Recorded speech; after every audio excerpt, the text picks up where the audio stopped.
آج کل پوری دنیا میں ایک عجیب سی ہلچل ہے۔ بڑے بڑے ممالک اپنی فوج پر بے تحاشا پیسہ لگا رہے ہیں۔ تو سوال یہ ہے کہ کیا دنیا ایک نئی ہتھیاروں کی دوڑ کی طرف بڑھ رہی ہے؟ آئیے اس بات کا جائزہ لیتے ہیں کہ آخر دنیا کی بڑی طاقتیں اپنی افواج پر اتنا زیادہ خرچ کیوں کر رہی ہیں، اور مستقبل کے لیے اس کا مطلب کیا ہو سکتا ہے۔ تو شروعات کرتے ہیں امریکہ سے۔ مالی سال 2026 کے لیے ان کا جو مجوزہ دفاعی بجٹ ہے وہ ہے $961.6 بلین۔ یہ کوئی چھوٹی موٹی رقم نہیں ہے۔ پچھلے سال کے مقابلے میں یہ 13.4% زیادہ ہے۔ اچھا، اب ذرا انڈیا پر نظر ڈالتے ہیں۔ 2026-27 کے لیے ان کا دفاعی بجٹ امریکی ڈالرز میں تقریباً 94 بلین بنتا ہے، اور یہاں بھی 15.2% کا ایک بہت بڑا اضافہ دیکھنے میں آیا ہے۔ اور اس لسٹ میں تیسرا بڑا نام ہے جنوبی کوریا کا، جن کا 2026 کا دفاعی بجٹ تقریباً 45 بلین امریکی ڈالر ہے، جو 8.2% زیادہ ہے۔ تو آپ دیکھ رہے ہیں، امریکہ، انڈیا، جنوبی کوریا سب ایک ہی سمت میں جا رہے ہیں۔ یہ ایک صاف عالمی رجحان کی طرف اشارہ ہے۔ سوال یہ پیدا ہوتا ہے کہ آخر اچانک اتنے پیسوں کی ضرورت کیوں پڑ گئی؟ اس کے پیچھے وجہ کیا ہے؟ اور جواب ہے دنیا بھر میں بڑھتا ہوا عدم تحفظ کا احساس۔ یہ بات خود امریکی محکمہ دفاع کہہ رہا ہے۔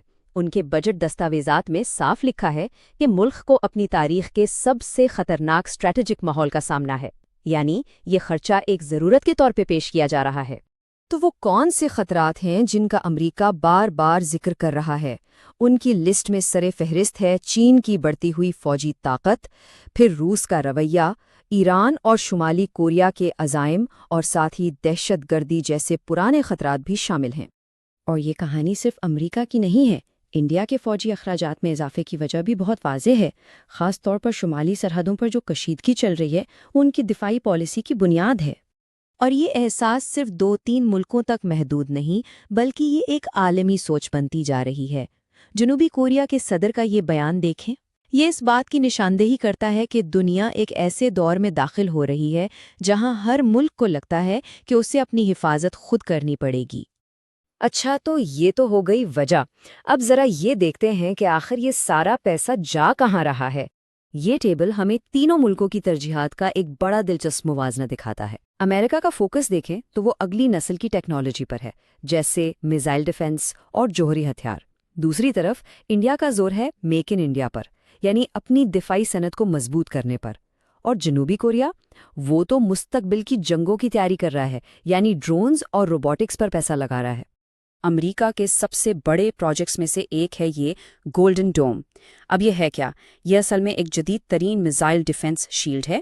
اسے اس لیے ڈیزائن کیا گیا ہے کہ یہ امریکہ کو ہر قسم کے ہتھیاروں سے بچا سکے، چاہے وہ جوہری ہوں یا ہائپرسونک۔ اور اس کی اہمیت کا اندازہ اس بات سے لگایا جا سکتا ہے کہ صرف اس کی تیاری کے لیے $25 بلین رکھے گئے ہیں۔ اس تصویر میں جو آپ دیکھ رہے ہیں، یہ گولڈن ڈوم جیسے کسی سسٹم کا ایک بہت اہم حصہ ہے، یعنی ایک جدید ریڈار۔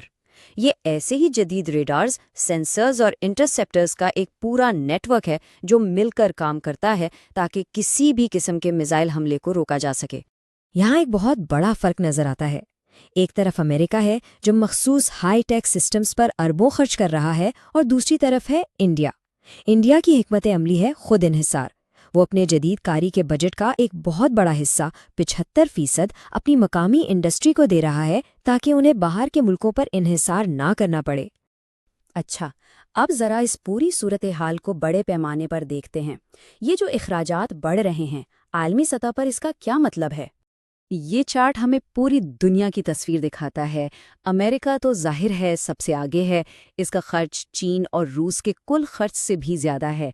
لیکن اہم بات یہ ہے کہ چین، روس اور انڈیا بھی ٹاپ 5 میں شامل ہیں۔ اس سے پتہ چلتا ہے کہ عالمی طاقت کا توازن آہستہ آہستہ بدل رہا ہے۔ اور یہ کوئی 1-2 سال کی بات نہیں ہے۔ یہ چارٹ دیکھیں، پچھلے 10 سالوں میں روس نے اپنے فوجی اخراجات تقریباً دگنے کر دیے ہیں۔ چین اور انڈیا میں بھی بہت بڑا اضافہ ہوا ہے۔ تو یہ ایک طویل مدتی عالمی تبدیلی ہے جس کے اثرات بہت گہرے ہوں گے۔ تو آخر میں ہم اسی بڑے سوال پر واپس آتے ہیں۔ یہ جو اربوں خربوں ڈالر ہتھیاروں پر خرچ ہو رہے ہیں، کیا اس سے دنیا میں امن قائم ہو رہا ہے، یا انجانے میں ہم سب ایک بڑے تصادم کی طرف بڑھ رہے ہیں؟ اس سوال کا جواب ہی آنے والے وقت میں عالمی سلامتی کا مستقبل طے کرے گا۔